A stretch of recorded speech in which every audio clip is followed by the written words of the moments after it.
Être prof de FLE, c'est souvent beau et parfois épuisant.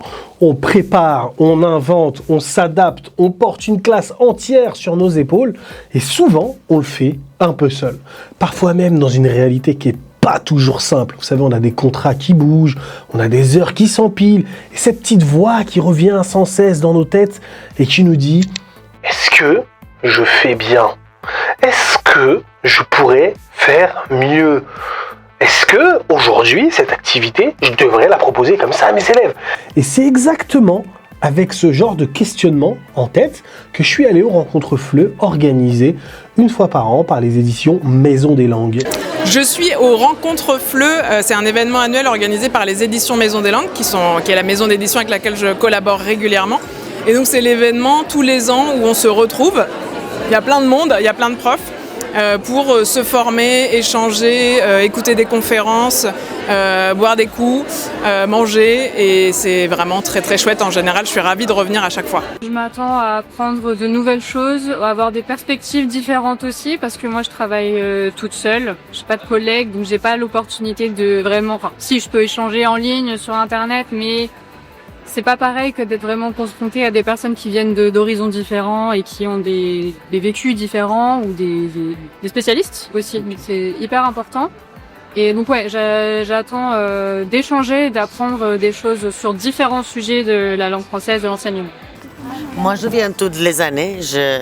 J'adore venir ici et je connais la maison d'édition. J'utilise les méthodes et voilà, pour être un peu update.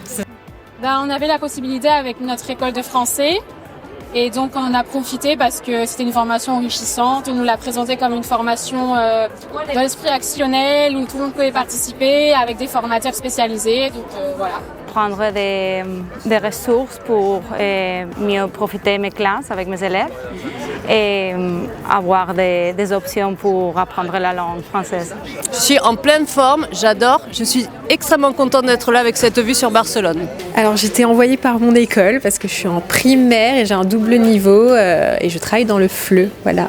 D'accord, t'as été obligée de venir? Pas obligée, on m'a proposé. On a été deux à être sélectionnés, donc voilà. Donc moi je m'appelle Justine, donc je suis prof de FLE et ingénieure pédagogique et vous me connaissez peut-être avec la chaîne YouTube Éducation Voyageuse. Moi je viens pas toutes les années mais de temps en temps, oui, je viens ici et on apprend toujours des nouvelles choses. Donc c'est intéressant de venir et oui, se mettre au jour. Eh bien, elle vient trouver des idées, rencontrer des gens et puis partager cette passion qu'on a tous du FLE. Ok, t'as rencontré des gens sympas ici? Ouais, plein. Ouais? À part moi, t'as rencontré qui de sympa? Des profs, la caméraman, des collègues avec qui j'ai collaboré, des collègues d'édition Maison des Langues, plein de gens sympas. Alors cette fois, j'ai trop de chance parce que je suis invitée à venir participer sans avoir à animer de formation. Donc je peux prendre pour une fois la place des personnes qui sont assises dans la salle et qui écoutent et qui participent activement. Donc moi je suis là pour apprendre, pour découvrir de nouvelles techniques, de nouvelles activités, de nouveaux outils et rencontrer des personnes.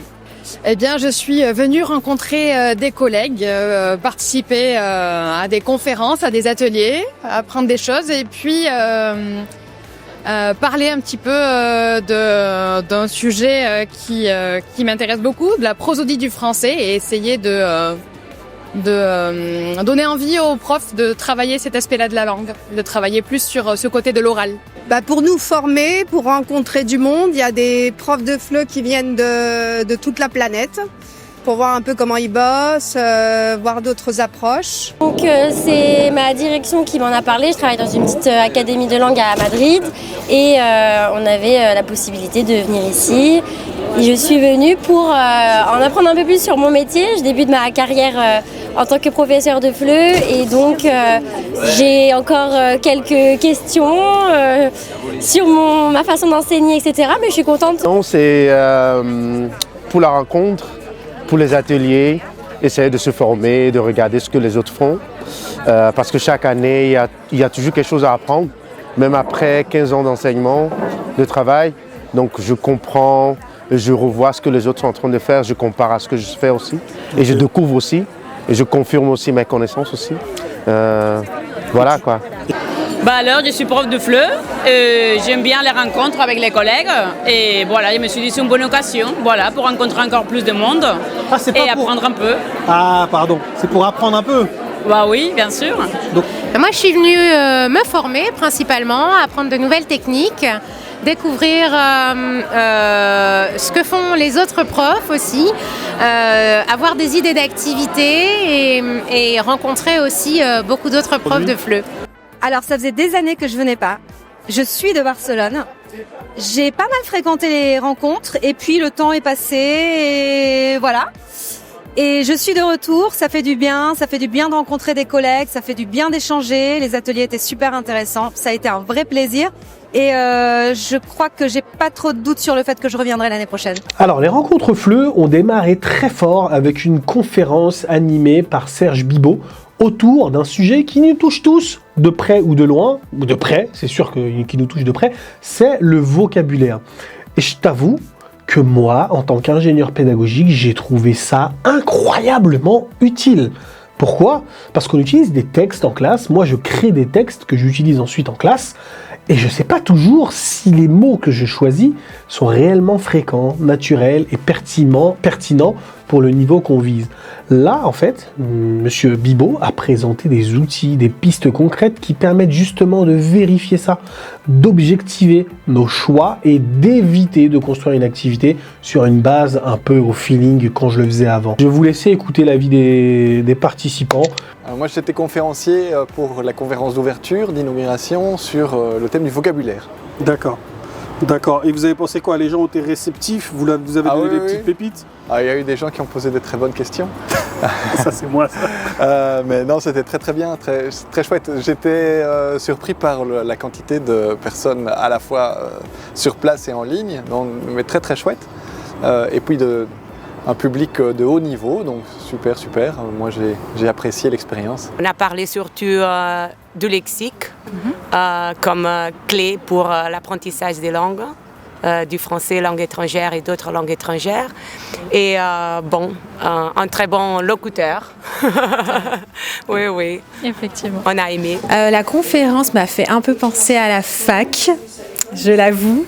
Et l'atelier était très sympa, plein de choses que j'ai fait aussi à la fac, mais c'est sympa d'avoir un atelier. J'ai beaucoup aimé parce que les conférenciers ils nous ont donné beaucoup de tips pour utiliser dans les cours. Est-ce que ce sont des choses que tu savais déjà ou est-ce que tu as appris beaucoup de nouvelles choses? J'ai appris beaucoup de nouvelles choses, mais il y avait des autres que j'avais entendues, mais je n'ai pas pratiqué encore. Quand tu dis la conférence m'a fait penser à la fac, c'est positif ou négatif? C'est un peu les deux, c'est un peu abstrait. J'aime bien quand il y a du cas pratique à faire. Par rapport au lexique, le fait de travailler le lexique et de laisser la grammaire en arrière-plan et de vraiment travailler avec le lexique pour pouvoir avoir un certain nombre de mots pour les élèves qui doivent partir de A1 jusqu'à B1, B2. Donc ça confirme aussi un peu ma théorie par rapport à ce que je pensais déjà. Moi, je dois dire que c'était très bien, mais que ça ne m'a pas apporté grand chose à part des données très intéressantes de l'université de Louvain. Hein. Je ne dis pas que non, mais le truc des drills, les mots en contexte, plus ou moins, j'étais au courant. Ok, d'accord. On me demande si on connaît le mot piaculaire et moi honnêtement j'ai voté que c'était un mot inventé. Donc voilà, ce n'était pas un mot inventé. Et beaucoup de choses. Bien. Moi j'ai trouvé ça très inspirant aussi parce que c'est vrai que en général dans les cours que j'ai pu donner, c'est pas un des objectifs centraux. Le lexique c'est plus quelque chose auquel on touche à travers un autre objectif. Et du coup ça fait du bien un peu d'avoir des idées et de voir l'enseignement du lexique sous un angle différent. Je trouvais ça très intéressant. Ce dont les élèves ont besoin, c'est apprendre le vocabulaire de ce qui les passionne ou le vocabulaire imposé par le programme du cadre européen. À la fois un peu aucun des deux. Ce qui est bien, c'est que les programmes normalement ne devraient pas imposer de vocabulaire. Il n'y a pas vraiment de vocabulaire obligatoire ou impossible à éviter, sauf quelques bases communes au niveau A1 et un petit peu encore au niveau A2. Mais dès qu'on dépasse les bases, tout le reste est optionnel. Même par exemple, typiquement, on voit le vocabulaire de la famille. Oui. Et en fait, le vocabulaire de la famille, on a besoin de papa, maman, père, mère, fils, fille, sœur, machin, frère, mais on n'a pas besoin de beaucoup plus. On a besoin d'oncle quand on aura besoin de parler de son oncle. On aura besoin de grand-père quand on aura besoin de parler de son grand-père. Et on n'a pas besoin d'apprendre tout le vocabulaire d'un thème en même temps. C'est pas nécessairement plus efficace de l'apprendre par champ thématique ou champ sémantique. Par contre, ce qui est vraiment efficace, c'est d'apprendre ce dont on a besoin pour parler dans un contexte et dans un objectif particulier. Et donc, disons qu'on a besoin de faire un entretien d'embauche parce qu'on va bientôt commencer à chercher du travail. Eh bien, on se prépare en apprenant ce dont on aura besoin de parler parce qu'on veut pouvoir parler de ça, parce qu'on sait que c'est pertinent pour le travail et c'est pertinent par rapport à sa propre expérience ou son propre CV. Alors, demain, j'attends surtout des techniques, plus de gamification pour l'enseignement des adultes. Vu qu'il y a donc cours pour des adultes en Espagne, voilà, j'attends un peu ça, quelques techniques, quelques jeux différents, sortir un peu du quotidien dans les cours, quoi. Alors, moi j'anime un atelier demain sur la musique des syllabes, les spécificités de la prosodie du français, donc des accentuations, du rythme du français, de l'intonation du français, de son impact sur l'intelligibilité et sur la compréhension orale, et de la manière dont on peut travailler ça en utilisant le corps pour faciliter les apprentissages, rien que ça. Et malgré tout le savoir que t'as, on t'a quand même distillé des petites pépites aujourd'hui ou t'as plutôt rien appris? Ah non, chaque fois j'apprends plein de choses, que ce soit sur le fond, parce que y a moi je suis pas spécialiste de tout, je suis spécialiste de rien d'ailleurs, donc j'apprends toujours plein de choses, et sur la forme aussi, sur la manière dont a la formatrice d'animer les choses, de s'adresser aux profs, des outils qu'elle utilise que je connaissais pas, ça peut être plein de choses comme ça. Il y a eu aussi un atelier auquel j'ai participé, c'est le premier atelier, et je vais te le présenter, en fait c'est l'atelier de Fanny Pia, autour des pédagogies actives pour enfants et adolescents. On est sur une logique très simple et très très puissante où on met l'élève au centre et l'apprentissage par l'action. Il faut bouger, manipuler, interagir, tester et recommencer. Elle nous a montré des jeux faciles à mettre en place, que je connaissais déjà, mais que je n'avais pas réellement adapté pour des enfants. Du moment où j'avais une pensée en fait pour les adultes. Et c'est ce qui m'a marqué en fait, c'est la différence de besoin entre adultes et enfants. Chez les adultes, bouger, manipuler, c'est parfois, je dirais que c'est un bonus chez les adultes, mais chez les enfants, c'est presque une condition pour apprendre sereinement. Les faire rester immobiles trop longtemps, c'est contre-productif, voire franchement violent pour eux. Cet atelier, vraiment, il m'a donné plein de pistes concrètes pour éviter ça, pour construire des séquences plus vivantes, et je te laisse écouter les participants qui ont vécu l'atelier, parce que leurs retours sont hyper parlants. Allez-y. Hier, j'ai assisté à un atelier sur la pédagogie active en classe avec les enfants et les ados, et j'ai remarqué que j'appliquais déjà certaines choses dans mes cours, donc c'est assez rassurant, c'est motivant. Donc on a créé plein d'ateliers, c'était super sympa. Alors on a fait aussi un atelier sur les jeux qui était extrêmement intéressant. Donc j'ai appris aussi, j'ai découvert des nouveaux jeux de société qu'on peut intégrer, créer une ludothèque dans notre médiathèque. Je suis Isabelle Barrière et je suis intervenante ici à la rencontre FLE avec un atelier sur l'IA. Moi, je suis un peu frustrée parce que je voulais aller à la conférence d'intelligence artificielle, l'atelier, et c'était plein. Donc, voilà. Okay. Moi, pareil, c'est pareil. Oui. Ok, j'ai choisi, mais j'ai pas pu choisir les ateliers dont je voulais aller. Alors... c'est un peu dommage, mais bon, de toute façon, toutes les personnes qui font les ateliers, tous les professionnels sont très bons, alors ça va bien se passer, oui. Quand j'étais dans l'atelier intelligence artificielle. Ça va, c'était bien ou... Ça va. Non, c'était bien, mais c'est un sujet un peu délicat à traiter en 1h30, je crois que c'est assez compliqué. Ça te fait réfléchir, il y a des petites idées à prendre, puis les collègues qui étaient à ma table étaient super sympas, et puis ils connaissaient aussi un petit peu l'approche de l'enseignement à travers l'intelligence artificielle, c'était sympa. Moi, en fait, je suis dans la création de ressources. Je voudrais savoir pourquoi c'est important d'utiliser l'IA quand on a des ressources qui sont déjà toutes prêtes à côté, là, dans plusieurs sites comme Flippies, Les Experts, Espace Profleu, tout ça. D'abord, ça permet d'adapter les ressources à son public, à ses besoins, à son contexte, à son niveau, etc. Les ressources toutes prêtes peuvent être une ressource de base et qu'on peut éventuellement adapter en fonction des droits d'auteur. Oui. Mais voilà, si elles sont libres de droit, il n'y a pas de problème. Sinon, on fait pas.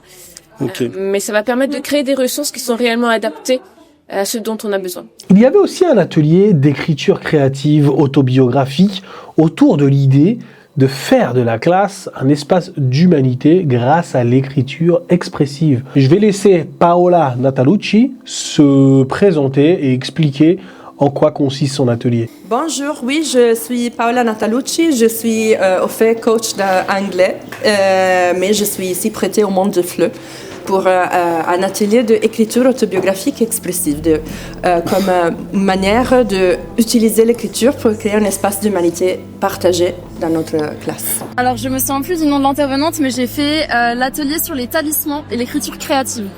C'était bien ? C'était incroyable. C'est très inspirant. Là, je viens d'un atelier sur l'écriture créative, l'écriture autobiographique. J'ai mal aux jambes, ouais. J'ai mal aux jambes, ouais. Ouais. L'écriture. De laisser cette place à l'émotion, dans le sens où, donc, de nos élèves, laisser la place à l'émotion de nos élèves, au ressenti de nos élèves, mais aussi à la nôtre, parce que souvent on est stressé, on est préoccupé par notre scénario et on refoule un peu toutes les émotions, alors que la beauté c'est aussi ce lien, cette émotion qui se crée. Donc laisser cette place aux émotions dans la classe, dans l'apprentissage des langues, c'est important. La façon de partir des émotions pour s'améliorer dans une langue, de manière générale. Tu peux un peu développer ou c'est confidentiel? Alors l'atelier du coup ça consistait à choisir un objet ou une idée qui représentait une émotion forte pour nous et à partir de cet objet ou cette idée de rédiger quelque chose, un texte, donc en partant des émotions, faire de l'écriture créative. Voilà. Apparemment, ils ont bien aimé. J'espère qu'ils vont aimer aussi aujourd'hui. Et oui, ils étaient contents. Moi, j'étais contente. Tout le monde était content. Donc, oui. Alors là, je vais vous parler de l'atelier que j'ai préféré. C'est l'atelier de prosodie du français. Je ne vais pas vous dire ici pourquoi je l'ai préféré, parce que j'ai eu la chance de me faire interviewer par une prof qui m'a interviewé. Bon, le cadrage, il n'est pas ouf, mais c'était très sympa de sa part. Et je vais vous laisser voir ce que Laure Fresquet a à nous dire, ce que ses copines, ses collègues ont à nous dire, et vous ferez votre propre avis. C'est parti. Super, quel est l'atelier qui a vraiment fait la différence pour vous? Mais à ton avis? C'est qui? Phonetics. Attends, tu me demandes qui c'est? Oui, c'est Phonetics. Encore qui c'est? C'est pas la Joconde ou l'IA ou un truc comme ça? J'étais pas à la Joconde, donc je peux rien dire. Mais la prosodie. Moi, ouais. La prosodie.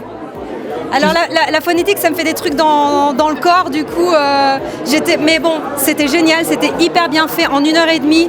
Chapeau, tout ce qu'on a pu apprendre, voilà, hyper organisé, drôle. Alors, je pense que l'atelier sur la prosodie était très intéressant parce que, c'était très technique. Ça me rappelait un petit peu ce qu'on faisait en master, par exemple, mais je pense que c'est quelque chose d'assez important qu'on n'étudie pas beaucoup. Et en tant que professeur, on n'est pas forcément tous à l'aise avec ça. Donc moi, ça m'a beaucoup appris, je pense, l'utiliser. Donc on en parlait tout à l'heure, en fait. Quand on est théoricien, on a tendance à ignorer la pratique. Et quand on est praticien, on a tendance à ignorer la théorie ou ne pas avoir accès à la théorie. Donc pour moi, ça a été très utile, la formation, parce que j'ai appris des choses concrètes, des choses très très concrètes. Donc sur la prosodie, c'est vrai que je suis déjà plutôt dans le milieu, donc j'ai pas appris beaucoup de choses. Mais sur d'autres aspects de l'enseignement des langues qui ne sont pas liés à la prononciation, donc oui, ça m'a ouvert beaucoup de portes. Oui, ça m'a fait réfléchir énormément. Moi, j'ai vraiment aimé l'atelier de prosodie parce que la phonétique, pour moi, avant de passer cet atelier, c'était pas quelque chose de vraiment important. C'était vraiment un truc, pour moi, la phonétique, c'était vraiment un truc de prononciation et tout. c'est pas un truc auquel je prête une attention énorme. Ce que moi je privilégie, c'est se faire comprendre tout simplement. Et une fois qu'on me comprend, bah c'est cool quoi. Je suis contre le fait de gommer l'accent personnellement, même si je peux comprendre que des personnes veuillent parfois pouvoir cacher leur accent dans des contextes donnés, mais moi je pense que l'accent c'est une richesse culturelle. Par contre, il y a des personnes qui, quand elles parlent français, n'arrivent pas à se faire comprendre et n'arrivent pas à comprendre les autres. Et quand ça pose un problème d'intercompréhension, je trouve ça problématique. Et donc c'est travailler la prononciation pour faciliter les échanges à l'oral et permettre aux personnes de se faire comprendre. Alors, le truc, c'est une très bonne question. Le fait d'intégrer la prosodie de manière progressive et gestuelle, de travailler à partir de la syllabe et d'extrapoler peu à peu au groupe rythmique. Enfin, je l'explique très mal. D'accord. Après, il faut faire la formation. Moi j'ai compris hein. Voilà. J'ai compris hein. C'est vrai ? Bah oui. Bon, alors tout va bien.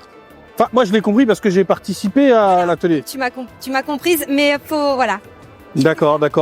Et que le message est passé pour la prosodie ou moyen. Comment ? Vous en pensez quoi, vous ? Bah, moi je pense, avant l'atelier des experts FLE, je m'étais jamais posé cette question de prosodie. Mais pour moi c'était vraiment utile en fait. Pour moi ça va fluidifier la parole chez certains apprenants. Je me trompe ou... Non, c'est vrai. Moi, je suis d'accord. Et je pense que le message commence à passer. Comment ? Je pense que le message commence à passer. C'est clair. Les gens commencent à se rendre compte. En plus, il y a plein de recherches qui vont dans ce sens. Plein de recherches. On a une chercheuse ici. Voilà. Alors, il y avait aussi un autre atelier qui payait pas de mine sur le papier. C'était Michel Boiron autour de la Joconde. Je sais pas si c'était un truc Joconde.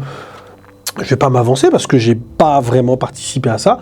J'ai parlé avec Monsieur Boiron vite fait, les participants de son atelier, mais je vais les laisser s'exprimer et Monsieur Boiron aussi aura un petit message à vous donner. Bonjour Monsieur Boiron, pourquoi êtes-vous ici ? Alors moi je suis ici parce que je suis formateur de formateurs et je suis ici pour travailler avec des professeurs de français pour essayer de justement leur apporter, partager avec eux un certain nombre de savoirs et de savoir-faire sur l'enseignement du français langue étrangère. Alors, principalement, je suis venue pour Michel Boiron. Parce que Michel Boiron, qui est un des formateurs et avec qui j'avais suivi une formation il y a 10 ans. Et en fait, une autre formation avec lui, c'est ce que je recherchais. D'accord. Voilà. Vous avez pu le voir ? Oui, j'ai fait la formation ce matin et j'ai pas été déçue, c'était génial. L'atelier que j'aimais le plus était l'atelier de la Joconde. Oui. Alors là, on a vu comment on a posé des questions par rapport à un reportage, une vidéo, et ça s'est bien passé. Alors, ce qui va vraiment me servir, on a répété un petit peu des choses qui avaient déjà été dites, mais ça fait toujours du bien de répéter, parce que la répétition, c'est la reine de l'apprentissage. Et donc, des astuces pour mettre de l'émotion dans la classe, qui est fondamentale aujourd'hui. Alors, j'ai adoré l'atelier de Michel Boiron. Il m'a changé le concept du rapport entre professeur et apprenant. Donc c'est sûr qu'à partir de lundi, je vais changer la façon comment j'enseigne. Portant l'émotion pour l'apprentissage. C'est fondamental, c'est pas important, c'est essentiel. C'est vraiment ce qu'il faut. Il faut de l'expérience, de l'émotion, il faut toucher, il faut sentir, il faut de la chanson, il faut s'amuser, il faut du jeu. En tant que professeur, être plus passif oralement et faire en sorte que les étudiants soient plus actifs, c'est-à-dire qu'ils parlent plus. Donc il a vraiment donné les éléments de comment faire en sorte que puisse parler davantage en tant qu'apprenant. Super. Vous reviendrez l'année prochaine ? Ah oui, c'est sûr. Super. J'avais perdu le fil des formations, donc maintenant je vais revenir, c'est sûr. Vous avez dit que vous alliez essayer. Là, votre ressenti, c'est quoi ? Mission accomplie ou il y a encore du boulot ? Alors en fait, il y a plusieurs manières de répondre à votre question. À partir du moment où les personnes ressortent avec le sourire, qu'ils sont fiers d'être professeurs de français, qu'ils ont envie demain ou après-demain d'aller dans leur classe et d'essayer un certain nombre d'idées qu'ils ont partagées pendant ce stage, à partir de ce moment-là, c'est super. Voilà, la mission accomplie pour ce côté-là. C'est clair. Tout à l'heure, vous avez posé une question. Il n'y avait pas forcément de bonne réponse, mais il y avait vraiment une richesse, je trouve, dans les réponses. Comment rendre le français attractif ? C'est une problématique qu'on rencontre en Espagne et ailleurs dans le monde. comment on peut rendre le français attractif? Déjà, il faut croire dans le français, c'est-à-dire penser déjà sincèrement que le français est une langue du présent et de l'avenir, et que donc en fait on va communiquer cette conviction aux élèves déjà. Donc le français peut être attirant parce que le prof de français lui-même défend une pédagogie attirante, assez tournée vers aussi les adolescents ou les adultes. Et après, ça peut être aussi tout simplement en mettant en valeur les artistes français, la littérature contemporaine, l'actualité intéressante aussi. Et à partir de là, en fait, les élèves vont trouver de l'intérêt parce qu'ils vont apprendre aussi à parler d'eux-mêmes ou de leur environnement pour le présenter à des francophones. Donc là, comme vous le voyez, hein, là, moi, j'arrivais à la fin des rencontres FLE. Là, je vais laisser les participants raconter ce qu'ils ont vécu, ce qu'ils ont aimé, ce qui les a surpris, parfois même ce qui les a moins convaincus. On va écouter leur retour et ça vous dira tout de suite si ça vaut le coup d'aller aux rencontres FLE ou non. Flemme. Ce qui m'a plus aidé, je pense que c'est d'avoir vraiment les étapes. Parce que des fois, on a des idées d'atelier, mais on ne sait pas trop où les mettre, dans quel ordre. Et là, on avait un bel ordre pour faire une belle progression. Voilà. La façon de partir des émotions pour s'améliorer dans une langue. Bien s'organiser en avance pour être vraiment un prof calé, pour être bien dans ses cours, ouais. C'est important. Ouais, c'est super important, ouais. Planification, organisation et les cours après, ça passe nickel. Et ben c'est vraiment de prendre du plaisir, s'amuser en classe. On est là, en effet, on est les enseignants, on enseigne la langue, mais ça peut être aussi un jeu avec les apprenants, c'est être dans l'interaction et c'est vraiment prendre du plaisir dans l'enseignement. Quand j'ai commencé à enseigner le français, moi aussi je faisais des chansons en fonction du contenu linguistique de la chanson, des occurrences grammaticales. Puis je me suis rendu compte en fait que c'était pas ce que moi je retenais quand j'écoutais une chanson. Je trouve que c'est toujours intéressant. Je suis formatrice moi aussi, pas que de formateurs. Donc c'est toujours intéressant d'aller se nourrir des approches des autres, je trouve. Ce qui m'intéresse, c'est la linguistique qu'on appelle linguistique appliquée. C'est-à-dire qu'on va utiliser des théories linguistiques et voir comment ces théories peuvent s'appliquer dans la pratique. Donc, comme je suis aussi professeure de français, moi je travaille sur comment on peut aider les apprenants de français à améliorer leur prononciation grâce aux théories sur la prosodie et sur la gestuelle. Ah, d'accord. Non, c'est super. Ce qu'on appelle en fait la prosodie multimodale. Ok, merci, je connaissais pas. Ah non, chaque fois j'apprends plein de choses, que ce soit sur le fond, parce que y a moi je suis pas spécialiste de tout, je suis spécialiste de rien d'ailleurs, donc j'apprends toujours plein de choses, et sur la forme aussi, sur la manière dont a la formatrice d'animer les choses, de s'adresser aux profs, des outils qu'elle utilise que je connaissais pas, ça peut être plein de choses comme ça. C'est bien. C'était très bien, très intense, surtout en 2 jours, on a eu beaucoup d'ateliers, beaucoup d'échanges, beaucoup de rencontres géniales avec des gens qui viennent de bords différents, de pays différents. On a discuté FLE, on a discuté enseignement, mais on a surtout discuté de l'avenir de notre métier. C'était vraiment intéressant. Oui, super, génial. Top. On a beaucoup aimé. Vraiment? Eh bien écoute, j'en suis très satisfaite. Franchement, on ressort avec plein de nouvelles idées pour nos cours, nos futurs cours, que ce soit avec les enfants, les adultes. C'est très enrichissant d'un point de vue professionnel, mais aussi personnel. J'ai appris pas mal de choses sur comment je vais pouvoir être en classe ou même dans la vie de tous les jours. Donc c'était top. Oui, moi j'ai fait d'autres ateliers, mais moi je pense que tous les ateliers, même aussi toutes les conférences, ont été super intéressantes, avec des ressources que bien sûr je vais utiliser en classe avec mes élèves. Mais c'est pas seulement ça, mais c'est aussi la rencontre avec d'autres professeurs de français, en fait d'autres pays. Et partager notre expérience, c'est super, c'est une opportunité unique. Je crois que la rencontre avec des enseignants d'autres nationalités, ça devient super et enrichissant. Et en plus, je voudrais ajouter que j'ai aussi appris des idées pour les intégrer au cours de français avec mes élèves. Et en plus, si vous voyez quel lieu nous sommes, c'est incroyable ici. on se sent même gâtés. Alors, difficile de choisir parce que franchement, ils étaient tous très intéressants, mais c'est vrai que j'ai eu une petite préférence pour l'atelier sur le talisman, l'écriture expressive, parce que l'enseignement ou l'apprentissage d'une langue, c'est pas seulement apprendre la grammaire, le lexique, certes, mais c'est aussi en fait réussir à s'exprimer, à faire sortir justement son imagination, sa créativité dans une autre langue et apprendre à parler de soi et à se livrer et partager ça avec les autres et c'était vraiment très intéressant, encore une fois, d'un point de vue professionnel ou personnel. Très cool. Et tous les gens, tous les autres professeurs, il y a une bonne ambiance. Oui, on a beaucoup appris. Ils sont super sympas. On a beaucoup appris grâce aux professeurs, mais aussi aux formateurs, donc tout le monde. Et on a pris des contacts aussi. Ça, c'est important aussi. On se sent même importante dans ce monde de FLE. Donc c'était une expérience unique pour nous. Oui, et dans mon cas, j'ai dévirtualisé l'enseignement en ligne et j'ai connu, je t'ai fait la connaissance et j'ai connu des autres enseignants que je suis en ligne sur Instagram. Oui, c'est top. On a connu des gens célèbres sur Instagram, ici, sur Instagram du FLE en fait. Incroyable. Tout d'abord parce que comme je travaille seule, maintenant j'avais envie de rencontrer des gens. Je voulais surtout savoir qui étaient les professeurs de français actuels. À refaire ou à fuir? Non, à refaire. C'était génial, très intéressant au niveau pédagogique et des ateliers très différents sur beaucoup de thèmes qu'on n'étudie pas forcément en master par exemple. Ouais. Donc, ce côté-là, c'est vraiment à refaire. Ça va super, je suis un peu fatigué, mais les rencontres FLE sont terminées et j'ai la tête pleine de savoir et de pépites là. Et on m'a donné cette possibilité de venir ici et j'ai vraiment apprécié pouvoir venir ici et avoir cette opportunité. Et j'ai découvert aussi la méthode défi que je connaissais pas très bien, juste de l'extérieur, et j'ai feuilleté les livres et là je suis en train de penser à mettre en place un pilotage. Donc ça a été aussi intéressant du point de vue des manuels.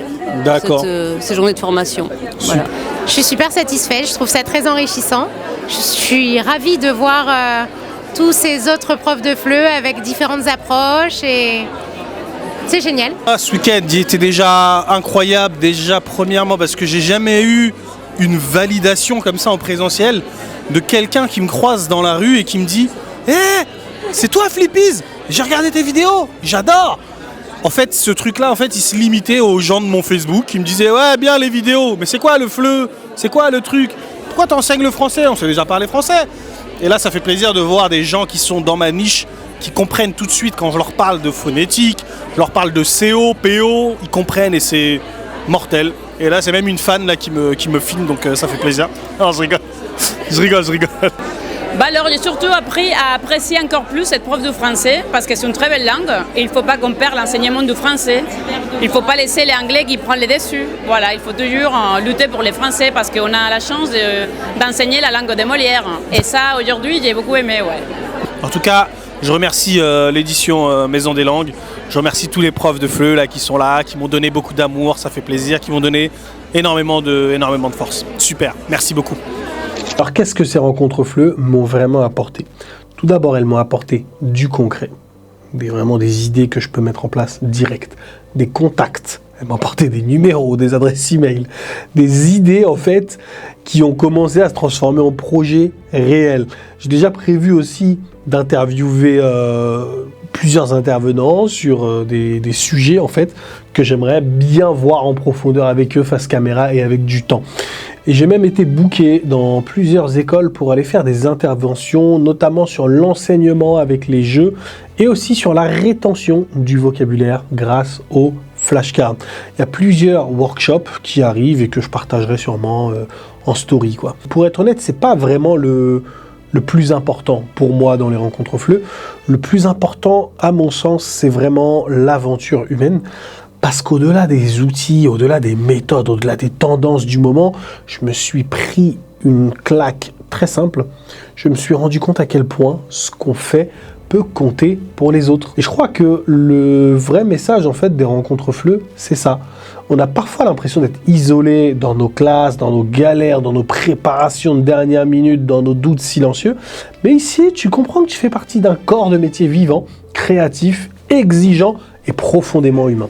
Comme le dirait Michel Boiron, il faut qu'on soit fier de nous, fier de ce qu'on construit et fier de ce qu'on tente, fier de ce qu'on ajuste encore et encore, et surtout qu'on continue à se former, à partager, à se rencontrer, à améliorer nos pratiques. C'est super important. Alors la grande question du départ, c'était enseigner le FLE aujourd'hui, est-ce encore un métier passionnant? Pour moi, après ces rencontres, la réponse est clairement oui. Oui, oui, oui, oui, oui. Si vous saviez tout ce qu'on avait vu à ces rencontres, si vous aviez vu tout ce qu'on a fait, tout ce qu'on a partagé pendant ces rencontres, là vous diriez waouh, je vais tester ça et mon métier va devenir encore plus passionnant, même si parfois c'est précaire, etc., c'est encore mortel. Vraiment incroyable.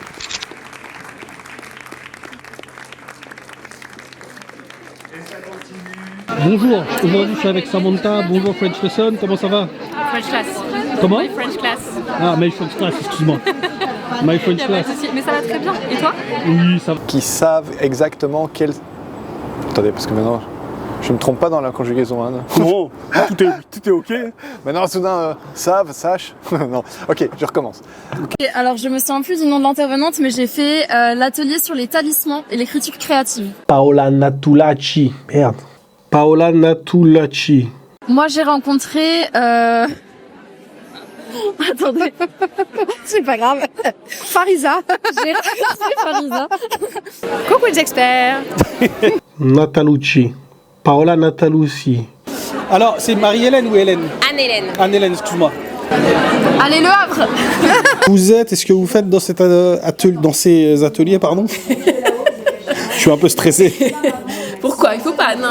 Ah, tu passes bien à la caméra en plus, hein? Ouais, on me dit souvent. Je te jure. Attends, j'ai des cernes. Pourquoi t'es venu aux rencontres FLE de Barcelone? Bah, il y a la bouffe, hein? Non, non. Comme ça. Attends, j'ai peut-être du chocolat. Ah bah. Bon alors, comment ça va? Ça va super. Je suis en pleine forme. Mais t'as lancé là? Ouais. On est bien là? Ça se voit pas, ça se voit pas qu'il est accroupi. On dirait qu'elle est grande ou que je suis petit. Là c'est bon? 1, 2, 3. Et voilà, l'Algérie. Vous êtes formatrice et vous assistiez à des formations. Qu'est-ce qui se passe? Vous aviez besoin de curiosité, apprendre un peu des formateurs, ou c'est pour votre pratique, vos cours à vous, perso? Non, c'était pour pouvoir critiquer les collègues. Qui êtes-vous? J'ai l'impression que vous êtes quelqu'un d'important. Ah non. Pas du tout. Et tu connais Flippies? Oui, je connais. Pourquoi? Tu connais quoi de Flippies? C'est super. Est-ce que tu t'es fait des copains, des copines? Plein d'amis, on est tous... non, pas je sais pas quoi dire. La question de dingue. Tout le monde est top, voilà. Super, merci beaucoup. Au revoir la France. Merci beaucoup. Super. On dirait qu'on est en direct de... Ça va, ça a été? En direct de Kaboul. En plus, il y a plein de recherches qui vont dans ce sens. Plein de recherches. On a... Si vous voulez cette ressource gratuite pour vos cours de FLE, je vous laisse cliquer ici. Et si vous voulez voir une autre vidéo intéressante, je vous laisse cliquer là. Cette ressource gratuite pour vos cours de FLE. Et une vidéo intéressante juste là. Ciao!